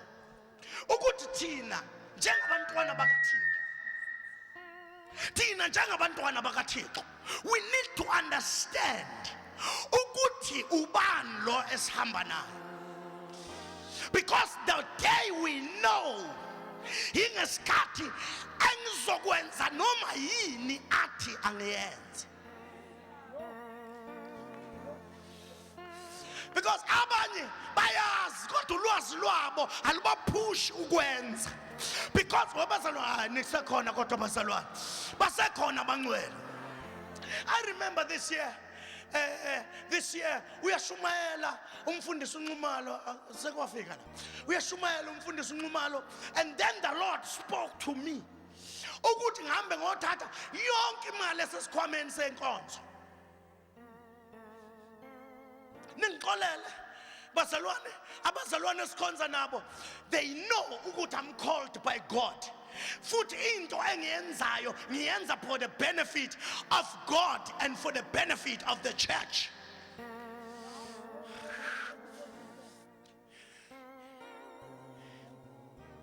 Baze bathi kwenye account bathi mfundisi siqala ukuthi siphume ekusayineni, sayina wedwa. But sesihambe nawe for a long time. Sesiyakwazi ukuthi wena unenhliziyo kaThixo. Ngeke phela bazalwane abanye baze babanike ukwenza lokho ngoba uyazi ukuthi ayingadliwe ekseni. Kukhona enye indawo ngapha abafundisi bakhona badudene ngokuphuza utshwala. Siyaphuza.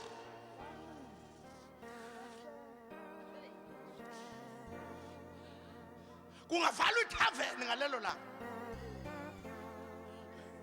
Mhlambe angabonakala lapha emgaqweni emisa imoto kulese ehamba zithi. All right. And then uma ekhuluma ngimzwe kahle ukuthi nangu uThixo ekhuluma, I went to the coffers of the church and take all the money that I found. Ngasayina icheck ngisemthatha. Ngasayina ngathatha half, ngawunikeza umfundisi Sithole ngathatha half, ngawunikeza umfundisi Nxumalo ngathi hamba nokudla. Uma nidla nina kobuseka mina. And then I went back home. Ngathatha enye Mercedes yami. Ngayithatha umongcwele ekhuluma kimi ngisemthatha. Ngangithi I cannot wait to ukuba ngibe sekhaya. Ngangidayisa le Mercedes. Ngidayisela ukuthi ngithenge ivan yeministry because mina I need the van. Now ngiyidayisa ke wathi umongcwele hey thatha unike inceke yami. Ngathatha ngayihambisa. Ngafike ngathi nansi mfundisi ungabonge ngisho ukubonga kimi. Don't even say thank you, just go in the closet and just thank God. Hamba ubonga uThixo.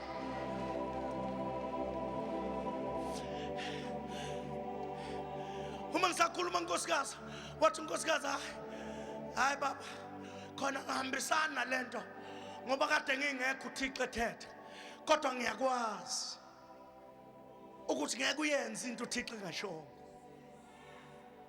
What take the car ihamba. Kanti kukhona another guy. Oh my God. Kukhona another guy uthi kimi hey mfundisi usikhala kukhona into engiyilungisayo manje ngifuna ukukuthengela yonke instrument yetende lakho. Wathi ayibamba na 40,000 kodwa kukhona engiza nakho ngifuna uthenge instrument yangempela. Ngathi mina kade ngenayo instrument kusho ukuthi neveni yes. Ngathi hayi neveni yes. You know bazalwane problem yethu yikuthi asifikile la khona simazi ukuthi ungubani. When the woman omunye umama owayenesifo somopho nithi yini kambe bazalwane isifo somopho wayinethombo legazi lithi iBhayibheli lo mama lo wathi kuba ezwe ukuthi uYesu lithi iBhayibheli akafunanga ukuyobeka izandla lithi weza ngemuva wathi uma mina ngike you know when you know awufuni izinto zize kuwe kodwa ufuna wena uye kuzo because when you know it's a different story.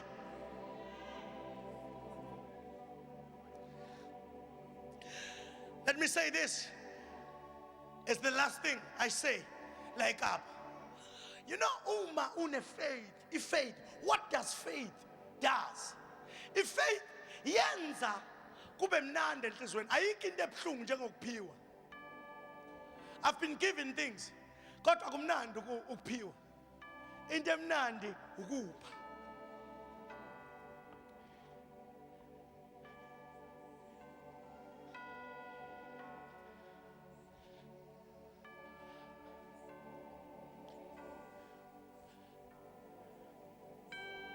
This year kade ngiseMalawi. eMalawi laphana I gave about 1,500 rand. Uma nginikela this money kanti ngokwemali yakhona imali yakhona incane bazalwane. Fana nale yaseZimbabwe. I gave this 1,500 kanti nemali engiyinikelayo bazokwakha some classes in the school. And uma ngifika khona I had an opportunity to preach kunama members of the parliament because of what I did, because of my faith. Your faith can kill you, and your faith can heal you. Kuya ngokuthi ukholwa yini, ukholwa i-positive noma ukholwa i-negative. Ma ukholwa ukuthi ngeke kwenzeke, you will die. But umkholwa ukuthi konke kuyenzeka, then you will stand like a giant and just walk. Even if bethi ngena emlilweni ophinda phindwe kayi7, uzovela uthi my God is able. Uthi uThixo wami unamandla. Uthi usabheke khona ungakaphoswa afike naqala ngaphakathi. Bathi bayabheka usemlilweni bathola uhamba nenye indoda ekhazimulayo, indoda yezulu ingene kanye nawe esithandweni somlilo. Bathi babheka bathi ayishi le ndoda. How come kutholakala ukuthi usefikile uhamba kanye nawe phakathi esithandweni somlilo? Akekho umuntu that can engakwazi ukukubulala. There is no wizard engakwazi ukukuthakatha ngoba wena uyamkholwa ohamba naye. There is no devil that can stop before you. Namhlanje na ngifuna ukuthandaza nabantu abathi mfundisi, ngifuna uThixo anginikeze isichilelo about faith. You know, it's not imthandazo emide enze. I have come to knowledge ukuthi akusiwona umthandazo omude owenza izinto, but umthandazo one faith owenza izinto. You know, kodwa nikhona abazalwane, akusikhona abazalwane ukukhuluma ngelimi okwenza izinto. But okwenza izinto is to speak with God. Ube ne confidence ukuthi lento sayenzekile njengoba ngibhekena noThixo nje, akwazi ukuthi uThixo engihamba naye ahlulwe uchaba lwami. uThixo engihamba naye mkhulu kunochaba lwami, mkhulu kunenhlupheko yami, mkhulu kunengxaki yami. This God, so that they may know. Athetha bathi uhlaka lwakho wami akasho ukuthi phila, uthi thatha. For the first time the man wathatha umphetho wakhe wawuthwala, bahlangana naye wathi ngibheke ekhaya ngoba uYesu uthe angithathe umphetho wami ngiye ekhaya. Uyabona kukhona into engenzeka lapha uma ethi uYesu thatha umphetho wakho wami. Wayizothi lo kodwa uyabona yena lo Yesu ukuthi mina ngishawe stroke. Kwasho ukuthi ulithatha njengoba linjalo izwi. In other words, take God and His word and you will see the results in your life. Asivala amehlo siyathandaza.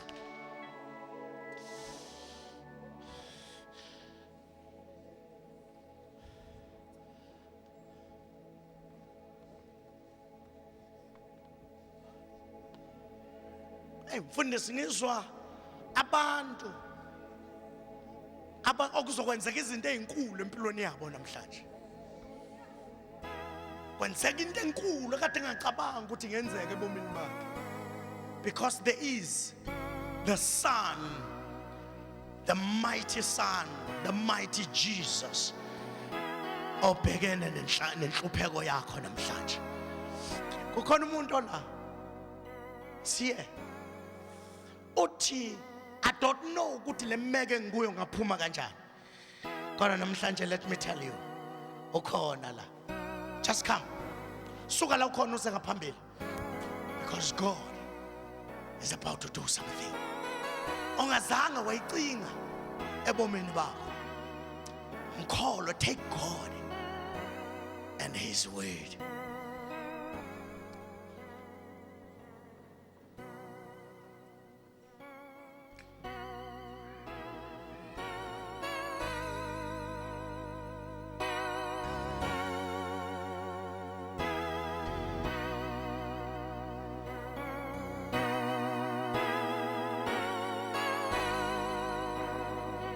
It takes God to turn things around in your life. Yayibona fasting because ngeke ufaste ungakholwa. Ngeke unikele ungakholwa. Ngeke uthandaze ungakholwa. Kodwa namhlanje na there is a miracle okufanele yenzeke ebomini bakho. A supernatural miracle. Suka la ukhona uze ngaphambili. It's time. Mawusufikile phakamisa izandla zakho. It's time to receive.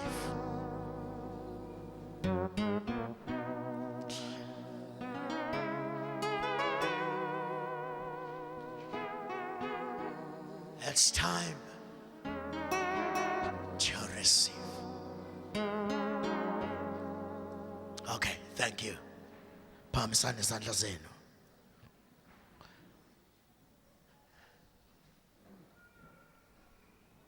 Nanka lamandla ngena kuwe. Nanka lamandla ngena. Nanka lamandla. Enza into ongazi ukuthi kuyenzeka kanjani. Jesus.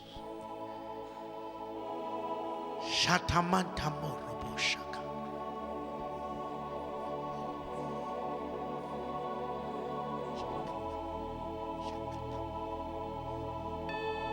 Nangamandla. Nangamandla. Nangamandla. Yes, ningamfuzi bayikeni lababa nibabambe nje ukuthi bawe kahle because amandla lawo, it's the power. Hey.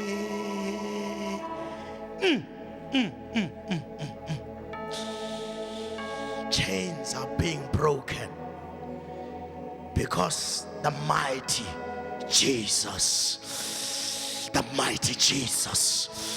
uyangenelela, uya-intervene emekweni yakho. Jesus uya-intervene emekweni yakho, uya-intervene emekweni yakho. Kade wawucinga ukuthi ngeke kwenzeke, kodwa namhlanje kuyenzeka ebomini bakho.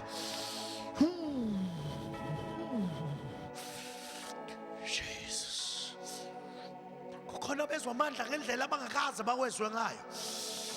My God, nanku umlilo ugijima esiswini. Nanku umlilo ugijima engqondweni, so that you know namhlanje uzokwazi, uzomazi. Oh my God. He is God. He is God. Just release your faith.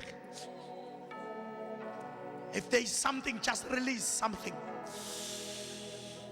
For God is not a man to lie. He's not a man to lie. He's not a man to lie. He's not a man to lie. Shabatat Monterabosha. Keperebesha Tamaha. Robo Shatamantalabosega. Take your mat and go. Yabona wena ngeke uzuvinjwa kulento oyifunayo. Uma uvinjiwe all sides yangaphezulu, there is an opening ngaphezulu to enter where Jesus is. Yenza ngayo yonke indlela ukuthi ufike la uYesu ekhona. For there is power in the name of Jesus. In the name of Jesus. Phakamisa both of your hands and say these words after me. Uthi Nkosi uJesu, namhlanje noma zonke izinto zike zangivimba, Zike zangifika kodwa manje kodwa manje ngiqaqa uphahla. qaqapha Ukukholwa kwami ukholwa kwami akusoze kwavinjwa. akusoze kwavika Kusukela manje kusukela manje. I'm entering I'm entering in the devil's territory. devil's territory. Ngithatha izinto zami Ngithatha izinto manje. Ngiyakholwa. Ngiyakholwa. Ngiyakholwa. uYesu. Ngiyakholwa uMoya Ngcwele. Ngiyakholwa uNkulunkulu bawo. Ngiyakholwa ngithatha izinto zami egameni likaYesu. Egameni likaYesu. Come on, egameni likaYesu. Egameni likaYesu. Baba ngiyabonga. I-turn around ebomini bami. Izinto ziyaphenduka. Izinto ziyaguquka ebomini bami. Egameni likaJesu. egameni likaJesu. Bawonampa beza kuwe. Thank you, Jesus. Right now I pray that you touch that one and that one. Thinta loya sisi, uthinte loya mama, uthinte loya tata, uthinte loya mama. Right now bayamukela umangaliso obenzele wona namhlanje ngegama likaJesu waseNazaretha. Wena Satan, I come against you. Wena Satan, I come against everything that you have done in their lives. I command them to receive their miracles in the name of Jesus Christ, my Savior and my Lord.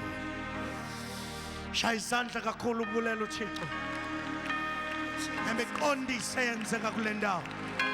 HIV iyahamba. Thank you, Jesus. Yes, ukufa kuyahamba. Thank you, Jesus. Yes, amaketanga ayaqhabuka. Thank you, Jesus. Ngegama likaYesu waseNazaretha. Father, I thank you for you have done it again in their lives. In Jesus' name, amen. Now listen to this, bazalwane, as I close. Umekhona ongasindiswanga owaziyo ukuthi uma engafa manje ngeke ambone uThixo. Cela phakamisa isandla sakhe. This is your day. Phakamisa kakhulu isandla sakho. Thixo axolele izono zakho. God bless you, my sister. Khona nomunye phakamisa kakhulu isandla sakho. God bless you. God bless you. Khona nomunye phakamisa kakhulu nawe. Nazi izandla ngiyibona iphakama. Nazi ezinye ngiyibona iphakama khona la. Ngicela nina abanye eningaphakamisanga izandla manje nibuyele ngemuva. Nina niphakamisa izandla nani nisemuva. Just come here so that we dedicate you kuKristu Jesu. Nina niphakamisa izandla zenu, just come. Nina nonke niphakamisa izandla zenu lapho yisani ngaphambili. Nali izulu lingena empilweni yenu. Nanti izulu lingena empilweni yenu. Ngicela nisukelane khona nize ngaphambili. Mhlawumbe umzalwane kodwa ebomini bakho kukhona isono. Uyazi nawe ukuthi siyangehlula. Ngicela usuke la ukhona uze ngaphambili sithandaza kanye nawe. I'm the child of God kodwa khona isono esingehlulayo. Shesha nawe uze ngaphambili sithandaza kanye nawe. This is your moment.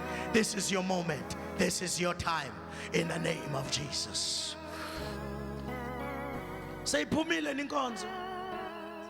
Yo, phakamisani izandla zenu. Siyathandaza. Sho lamazwi thani Nkosi Jesu Nkosi Jesu. namhlanje Namhlanje ngiyakwamukela ngiyakwamukela enhlizweni yami. enhlizweni yami. Ngiyakholwa Ngiyakholwa ukuthi uThixo ukuthi uThixo wamvusa uYesu wamvusa uYesu kwabafileyo. kwabafileyo. Ngivuma ngomlomo wami Vuma umlomo wami ukuthi uYesu ukuthi uYesu uyinkosi uyinkosi nomsindisi nomsindisi Yes. ngena enhlizweni yami Ngena enhlizweni yami. ungisindise Ungisindise. ungihlangule Ungihlangule. esonweni Esonweni. kusukela namhlanje Kusukela namhlanje. ngumntwana kaThixo Umntwana kaThixo. ngisindisiwe Ngisindisiwe. izwi lakho Izwi lakho lithi ubani lithi umubani. ekuKristu EkuKristu. sisidalwa esitsha Isidalwa esitsha. nami namhlanje Nami namhlanje. ndizelwe Ngizelwe ngokutsha ngokutsha. sathane Sathane. ngiyakudivosa Ngiyakudivosa. namhlanje Namhlanje. ngishada noYesu Ngishada noYesu. ngegama Ngegama likaYesu likaYesu. umNazaretha Nazaretha. bawo Bawo. ngihlambe Ngihlambe. zonke izono zami Zonke izono ngegazi likaYesu Ngegazi lika- bawo Bawo. bhala phansi igama lami Bhala phansi encwadini igama lami. Encwadini. yobomi Yobonga. ngegama Ngegama likaYesu likaYesu. ngisindisiwe Ngisindisiwe. qhwaba izandla bulela Yes, Jesus. egameni likaJesu baba siyabonga izwi lakho lithi ngomono yedwa meguquka amazulu ayaphakama Jesus. ayahalalisa egameni likaJesu laba sebeyinikele kuwe sebeyeki abasebona oncanyelweni kodwa uNkulunkulu bangabantwana bangonyana bakaThixo egameni likaJesu we speak your protection we speak the freedom from sin from the power of sin in the name of Jesus. God bless you.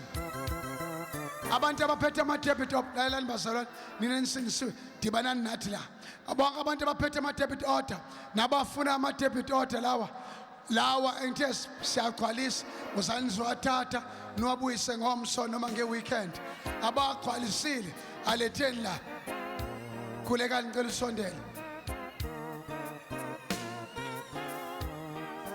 nanga sokusisa